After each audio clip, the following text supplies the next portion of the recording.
मध्य प्रदेश के इंदौर में कोरोना संक्रमण से 2 डॉक्टर प्लाज्मा थेरेपी के जरिए ठीक हो गए। बता दें कि देश में अभी प्लाज्मा थेरेपी प्रायोगिक चरण में है और कई राज्यों में कोविड-19 के लिए इसका परीक्षण किया जा रहा है।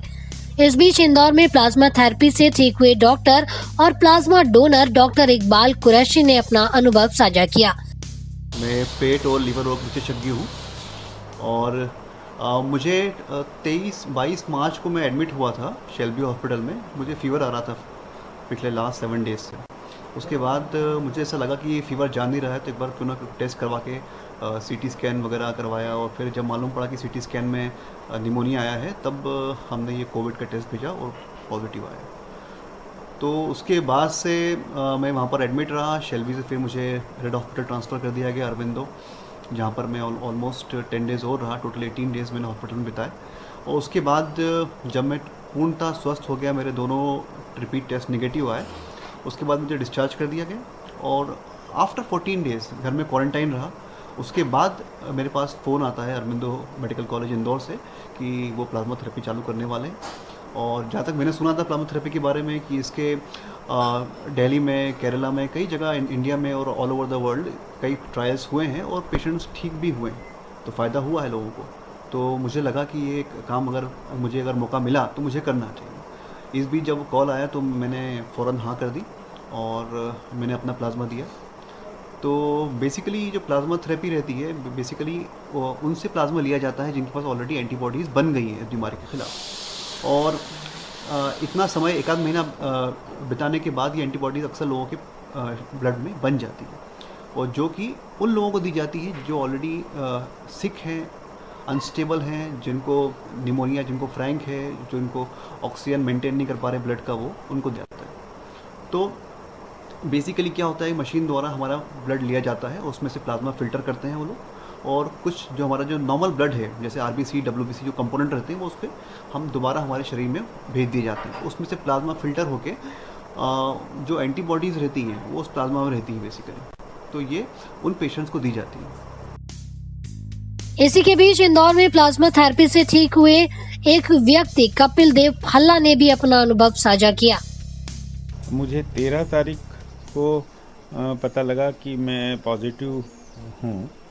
उसके बाद मुझे अरविंदो हॉस्पिटल में एडमिट किया गया। अरविंदो हॉस्पिटल में 5-6 दिन तक, 7 दिन तक इलाज चलता रहा, परंतु इसके दौरान जो कंजेशन था वो बहुत सेटल नहीं हो रहा था। निमोनिया हो गया था तो उसका जो कंजेशन है वो सेटल नहीं हो रहा था। तो वहाँ के जो डॉक्टर हैं रवि डोसी, उन्होंने कहा कि हम लोग आपके लिए प्लाज्मा थेरेपी प्लान कर रहे हैं, तो आपका क्या कहना है? मैंने गो अहेड। एक ही बार में मैंने बोला कि आप जाइए, कोई इश्यू नहीं। बोले यार आपको कोई उसके बारे में कुछ समझना हो।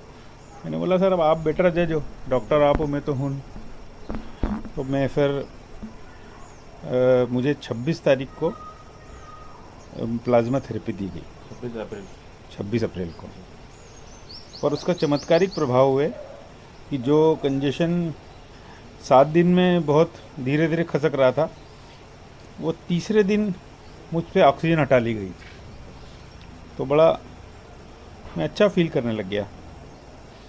फिर उसके बाद में मेरे जो टेस्ट हुए वो दोनों नेगेटिव आए और 6 तारीख को फिर मैं हॉस्पिटल से डिस्चार्ज हुआ।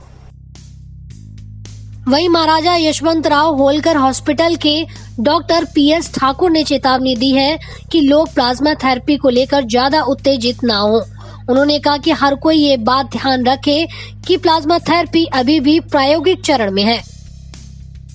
मेरा मानना है कि जो आईसीएमआर की अनुमति के बाद जो जितने भी अभी प्लाज्मा थेरेपी के ट्रायल हो रहे हैं, ये अभी ट्रायल की अवस्था में है। अभी मतलब इसकी जो कई मरीजों पर जब लगने के बाद जो रिजल्ट आएंगे तो इसके बाद ये कहा जा सकता है कि प्लाज्मा थेरेपी प्रभावी है या नहीं। तो अभी जल्दबाजी में कुछ भी कहना ठीक नहीं है, लेकिन उम्मीद करते हैं कि अगर ट्रायल के बाद इसमें बेहतर रिजल्ट आते हैं तो एक जो इलाज का एक और नया रास्ता खुलेगा। तो उसके लिए इंतजार रहेगा कि जो भी मरीजों पर जो लगाया जा रहा है तो उसके क्या सकारात्मक या नकारात्मक प्रभाव आ रहे हैं। उसकी पूरे मतलब एक विस्तृत जब मरीजों के ऊपर से जब रिपोर्ट आ जाएगी तो इसके बाद इसके बारे में कहना उचित होगा कि ये मतलब सक्सेसफुल है या नहीं।